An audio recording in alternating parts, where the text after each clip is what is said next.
ingon man ang sidewalk vendors, pero nangita po kong pamaagi how to help katong mga na-dislocate. Like for instance, nagunahuna ako nga imbis sunod tuig pa nato to i-implement ang ato ang night market, posibleng mapasayo na to para ma-accommodate na to. Kaya di ko gusto makuhaan o panginabuhian labi na itong mga yanong lumulupyo. Pero magsinabta na ita diri kay nasayod man pud mo nga kanang inyong giokupa diha kabahay na sa dalan.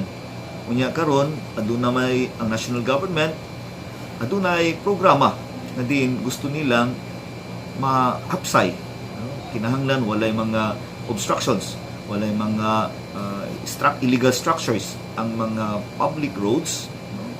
Una nga nahitabo kini siya. Apan honestly I sympathize sa ilaha kay tinuod lang daghan ang naapektuhan ng mga gagmayng negosyante. Rest assured sa mga gagmayng negosyante nga maghimo kog mga lakang para mapadayon na to ang atuang pagnegosyo.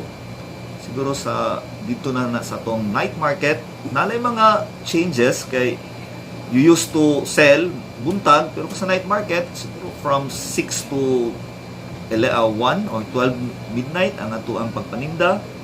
O kana pabibuho na to maghimo kog programa diha, siguro naatay kanta-kanta diha kay naman tay Digo City Band para mo-attract sa mga mamalitay na to og mukaunay ba. Kay kasagaran ang mga sidewalks nga naapektuhan katuman tong namaligya, no, namaligyag pagkaon.